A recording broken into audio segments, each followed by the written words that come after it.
आइए आज आप सब जानेंगे वैशाख पूर्णिमा वर्ष 2024 में कब है, किस दिन स्नान दान का कार्य किया जाएगा, व्रत कब धारण किया जाएगा, भगवान सत्यनारायण का पूजन कब किया जाएगा, पूर्णिमा तिथि के दिन क्या करना चाहिए नहीं करना चाहिए।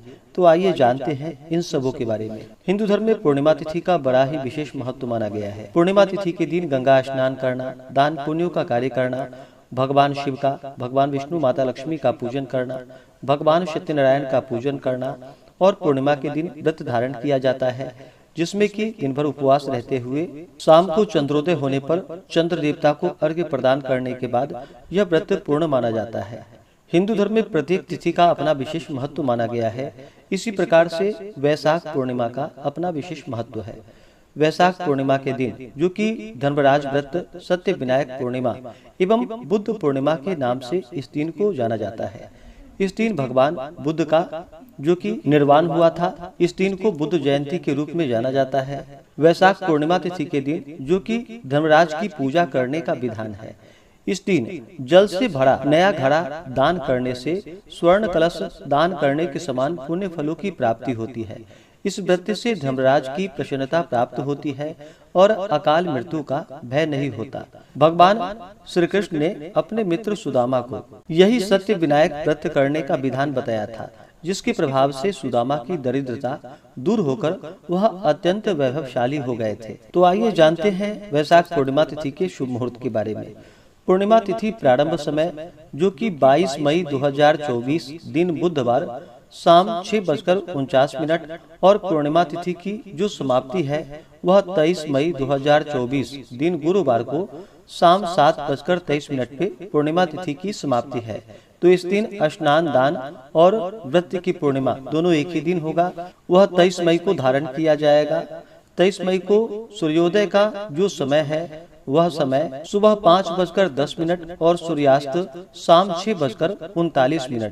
23 मई को चंद्रोदय का जो समय होगा, चंद्र दर्शन का, वह समय शाम 6:40 होगा।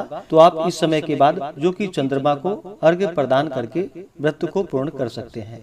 23 मई को ब्रह्म मुहूर्त का जो समय होगा वह समय सुबह 4:04 से सुबह 4:45 तक ब्रह्म मुहूर्त का समय होगा। ब्रह्म मुहूर्त के समय में ही गंगा स्नान का कार्य संपन्न करे तो यह अनंत फलदायी होता है। 23 मई को योग जो कि परिध योग होगा, दोपहर 12:12 तक। उसके बाद शिव योग। इस दिन सर्वार्थ सिद्धि योग भी बन रहा है, जो कि सुबह 9:15 से शुरू होकर के अगले दिन सुबह 5:26 तक होगा। नक्षत्र जो कि विशाखा नक्षत्र सुबह 9:15 तक होगा। उसके बाद अनुराधा नक्षत्र। गोधूली मुहूर्त का समय शाम 7:08 से शाम 7:29 तक होगा। राहु काल का समय 23 मई को दोपहर 1:36 से दोपहर 3:17 तक होगा। राहु काल समय के दौरान कोई भी शुभ कार्य या नया कार्य नहीं करना चाहिए, यह लाभकारी नहीं होता है, इस बात का ध्यान रखें। पूर्णिमा तिथि के दिन सुबह उठ करके ब्रह्म मुहूर्त में नित्य क्रियाओं से निवृत्त होकर के गंगा नदी में स्नान करना चाहिए। जो भी भक्तजन व्रत को धारण करने वाले हैं उन्हें व्रत का संकल्प लेना चाहिए। पूर्णिमा तिथि के दिन जो कि 32 पूर्णमासी का व्रत धारण किया जाता है, इस व्रत में जो कि भगवान शिव, माता पार्वती, माता चंडिका का पूजन किया जाता है और इस दिन भगवान विष्णु, माता लक्ष्मी का पूजन किया जाता है। साथ ही पूर्णिमा तिथि के दिन जो कि भगवान सत्यनारायण का पूजन किया जाता है, तो विशेष प्रकार से भगवान सत्यनारायण का पूजन शाम के समय में करना चाहिए। वैशाख पूर्णिमा के दिन जो कि धर्मराज के निमित्त जल, पूर्ण कलश और पकवान दान देने से गोदान के समान फल होता है।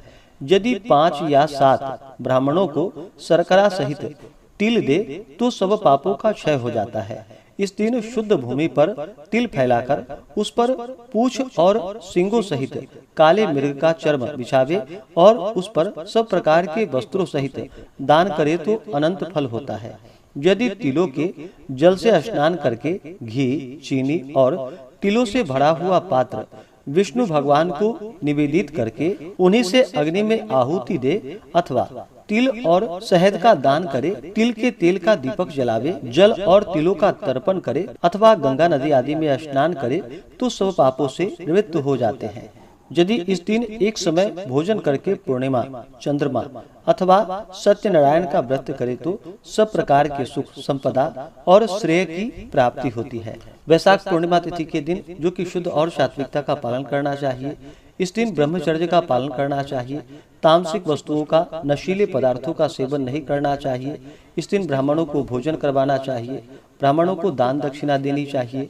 गरीबों को भोजन करानी चाहिए। इससे पुण्य फलों की प्राप्ति होती है तथा भगवान शिव जी, भगवान विष्णु की कृपा से व्यक्ति के सभी प्रकार के दुख और कष्ट दूर होते हैं तथा सुख और समृद्धि की प्राप्ति होती है।